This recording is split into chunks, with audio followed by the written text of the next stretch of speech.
What's going on, everybody? So I'm a fucking idiot and I accidentally deleted the footage of me already doing this video. I'm so pissed at myself. I usually never do that. But it's okay. It's not that big a deal. I just hate myself even more. But with the Oscars only a few weeks away as of when I'm recording now that I have to re-record it, of course I gotta rank the Best Picture nominees. What? Of course I got to. Now, instead of just listing off 10 through 1, for some reason I thought it'd be more entertaining or fun to do it in a kind of tier list system, but still 10 to 1. It made sense in my head. And real quick, I'm not going to elaborate too long on these movies. For most of them, I have individual reviews where I talk about it more, so you can see it there if you want to know why I'm being really quick or vague with it. And as always, let me know in the comments your own ranking too. Let's start with number 10. Yeah, that's going to be Elvis, my brother. I've talked about Elvis. It's kind of become part of the channel now at this point. Some people think it's my enemy. Not exactly. Let me say this off the bat. I like this Best Picture lineup, so it's not necessarily a knock. But Elvis, yeah, I don't like it. The pacing is odd because it moves so fast yet feels so long, which I think is my exact Letterboxd review. I still don't understand what Tom Hanks is doing. I know some people are kind of do that thing where like a movie's bad and it some time passes and they're like, no, it's actually good. I see some people doing that with the Tom Hanks performance.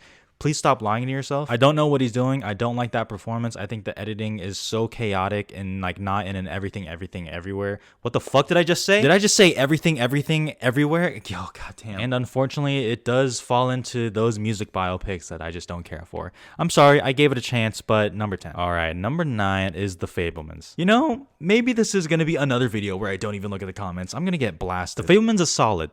Okay, I know it's number 9, which like automatically makes you think it's bad. I don't. I think it's fine. Maybe it's because I'm not like a film student, like trying to be the next Steven Spielberg or something. I understand it speaks to a lot of people. Happy for you. The coming of age stuff. Now that is the good stuff to me. That is where the movie just really flies, in my opinion. And I do wish it was like partly more on that. Obviously, it's Steven Spielberg's life.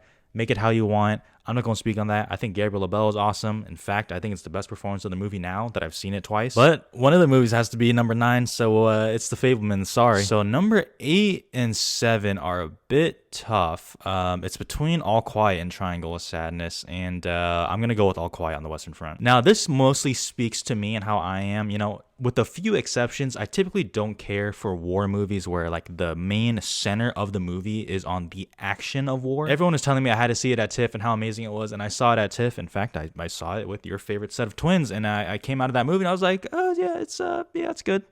It's just one of those movies where I was like, yeah, the technical craft, amazing, awesome, incredible, story, been there, didn't really feel much, felt a little hollow. And I know what people are saying who really love the movie. It's like, how the fuck can you say that shit about a movie that's anti-war, you bitch? It was just kind of hollow to me. I was just kind of like, I just watched it and I was like, another technically well-crafted war movie, you know? And I felt that way about 1917. I didn't really care for 1917. In fact, I don't even know if this is a hot take.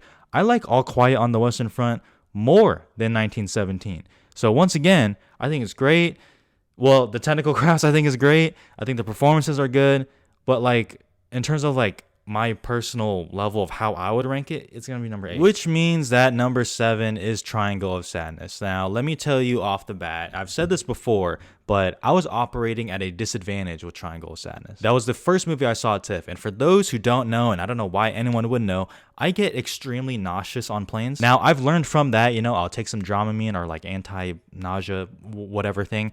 But on my way to TIFF, since I hadn't flown in a while because of COVID and everything, I kind of thought I was fine. And I was most certainly not fine. In fact, I think I landed on a Wednesday. I had the night to sleep it off. Thursday, had a free day, slept it off. And then Friday was the start of TIFF, if I'm remembering correctly. And I was still nauseous on Friday. Not as bad, but still very much nauseous. And the fact that I was going to be watching all these movies, I was like, oh boy, I'm in for it. So you can see where I'm going with this. Me being nauseous, feeling sick already, and watching Triangle of Sadness as my first movie. For those who have seen the movie, you already know the scene. Let me tell you, I was going through it. And all that's to say, I still kind of enjoyed myself with Triangle of Sadness. Now, I think this movie is way too fucking long, you know, like way too long. I really felt it, especially at like 2.5 hours. It really didn't need to be that long. And maybe it's just me because, you know, Glass Onion and The Menu, both movies I enjoyed about like, you know, kind of eat the rich. Triangle of Sadness does it very well in my opinion. In fact, it's one of those movies where I like 2 of the acts and I don't like the third one, but honestly, I still enjoyed myself, kinda. I thought it was very funny. I think the screenplay is extremely witty and zany, if that makes sense. Some aspects of the movie I obviously kind of rolled my eyes at, and like I said, it is way too long, but even with me on the verge of throwing up during the movie, I enjoyed it. Number 7. Okay, so let me tell you, 6 and up, I've given them 4 stars or above. Okay, so I like all these movies, but obviously one of them has to be number 6. And the more that I'm thinking about it, I think it's going to be Tar. Now, once again, I like Tar. In fact, it's grown on me a lot since I first saw it. I think Todd Field's direction is amazing. I actually really love the cinematography. I think that's a very good nomination for it. And Cate Blanchett is amazing.